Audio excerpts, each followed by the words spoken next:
வணக்கம். மாலை நேர செய்திகள். முதலில் தலைப்புச் செய்திகள். இராணுவத்தில் பணியாற்றிய பெண்ணொருவர் அடித்து படுகொலை.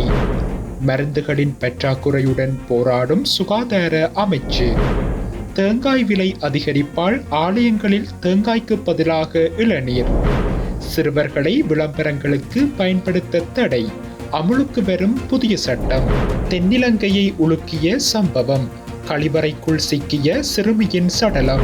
நாடாளுமன்றத்தில் இன்று நிறைவேற்றப்பட்ட இடைக்கால கணக்கு வாக்கெடுப்பு.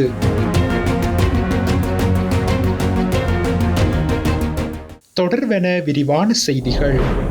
ரத்தினபுரி ஸ்ரீபாகம பகுதியில் பெண் ஒருவர் கொல்லப்பட்ட சம்பவம் தொடர்பில் சிற்றுண்டி விற்பனையாளர் ஒருவரை போலீசார் கைது செய்துள்ளனர். கடந்த 4ஆம் திகதியன்று ஸ்ரீபாகம போலீஸ் பிரிவிற்குட்பட்ட கடவல கிளிமலே வெலேகொட வீதியில் இந்த கொலை சம்பவம் இடம்பெற்றுள்ளது. இதன்போது 23 வயதுடைய குறித்த பெண் இதற்கு முன்னர் இராணுவத்தில் பணியாற்றியவர் எனவும் இதன்போது பொல்லால் தாக்கப்பட்டு அவர் படுகொலை செய்யப்பட்டதாகவும் தெரிவிக்கப்பட்டுள்ளது. குறித்த சிற்றுண்டி விற்பனையாளர் பல தடவைகள் அவரை திருமணம் செய்ய வற்புறுத்தி கேட்ட போதும் அவர் அதனை மறுத்துவிட்டதாக குடும்பத்தினர் போலீசாரிடம் தெரிவித்துள்ளனர்.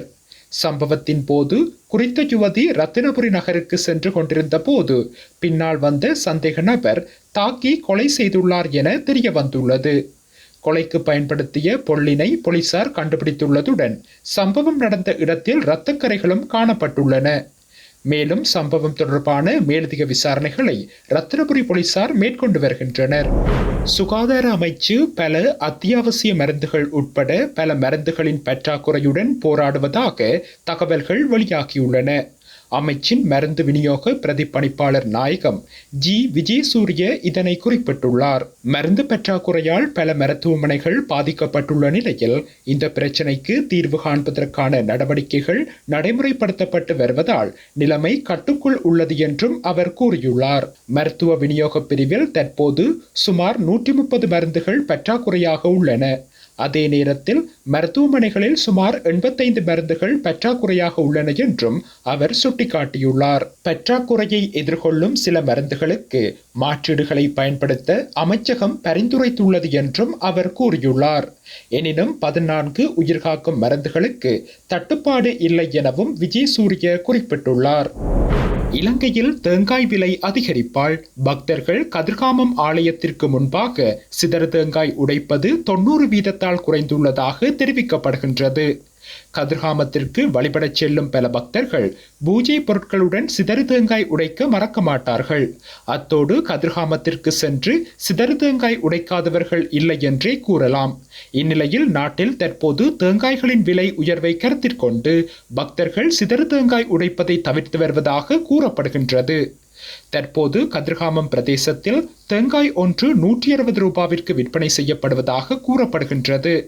தேங்காய் தட்டுப்பாடு காரணமாக தேங்காய் எண்ணெயின் விலையும் அதிகரித்துள்ளதாகவும் சமய ஸ்தலங்களில் விளக்கு ஏற்றுவதும் குறைந்துள்ளது எனவும் தெரிவிக்கப்படுகின்றது. அதேவேளை பக்தர்கள் தேங்காய்க்கு பதிலாக செவ்வள நீரை வைப்பதாக செல்ல கதிர்காம நதியில் உள்ள விநாயகர் ஆலயத்தின் பூசகர் ஜனக திசாநாயக்க தெரிவித்துள்ளார். அடுத்த வருடம் ஜனவரி 1ஆம் திகதி முதல் 12 வயதிற்குட்பட்ட சிறுவர்களை விளம்பரங்களில் பயன்படுத்துவதை தடை செய்ய நடவடிக்கை எடுக்கப்படும் என சுகாதார மற்றும் வெகுஜன ஊடக பிரதி அமைச்சர் வைத்தியர் ஹசங்க விஜயமுனி தெரிவித்துள்ளார். அதற்கான வர்த்தமானி அறிவித்தலை அமுல்படுத்துவதற்கான அனைத்து ஏற்பாடுகளும் செய்யப்பட்டுள்ளதாக இன்று பாராளுமன்றத்தில் உரையாற்றிய பிரதி அமைச்சர் தெரிவித்துள்ளார்.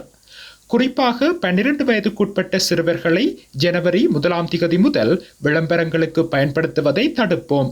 அதற்கான வர்த்தமானியை அமுல்படுத்துவதற்கான அனைத்து பணிகளையும் செய்துள்ளோம்.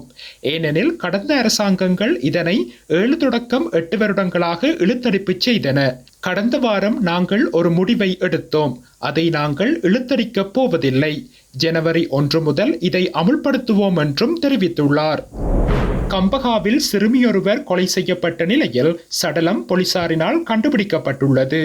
கடந்த 2ஆம் திகதி முதல் 14 வயது சிறுமி காணாமல் போனதாக போலீசில் முறைப்பாடு செய்யப்பட்டிருந்தது. இந்நிலையில் கொலை செய்யப்பட்ட நிலையில் கழிவறை குழியில் புதைக்கப்பட்ட நிலையில் சிறுமியின் சடலம் கண்டுபிடிக்கப்பட்டதாக போலீசார் தெரிவித்துள்ளனர்.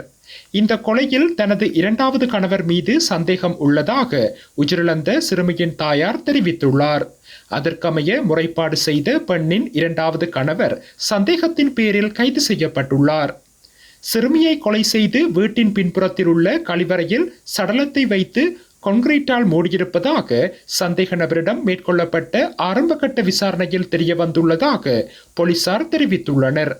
மேலும் சம்பவம் தொடர்பான மேலதிக விசாரணைகளை கம்பஹா போலீசார் மேற்கொண்டு வருகின்றனர்.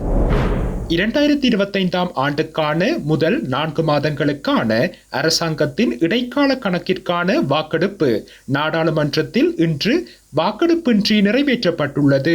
அரசாங்கத்தின் பணிகள் மற்றும் கடன் சேவைகளை தொடர்ந்து முன்னெடுப்பதற்கான குறித்த இடைக்கால கணக்கறிக்கை கடந்த 3ஆம் திகதி நாடாளுமன்றத்தில் சமர்ப்பிக்கப்பட்டது. இதற்கான விவாதம் நேற்றைய தினமும் இன்றைய தினமும் முற்பகல் 9:30 மணி முதல் பிற்பகல் 5:30 மணி வரை நடைபெற்றது. இதனை அடுத்து தீர்மானம் வாக்கெடுப்பின்றி நிறைவேற்றப்பட்டதாக தெரிவிக்கப்பட்டுள்ளது. 2025ஆம் நிதியாண்டின் முதல் 4 மாதங்களுக்கான அரசு செலவினங்கள், மூலதன செலவுகள் மற்றும் கடன் மறுசீரமைப்பு இதர கடன் சேவைக்கான அனுமதியை பெறும் இடைக்கால கணக்கறிக்கை நேற்று பிரதமர் ஹரணி அமரசூரியவால் நாடாளுமன்றத்தில் சமர்ப்பிக்கப்பட்டிருந்தமை குறிப்பிடத்தக்கது.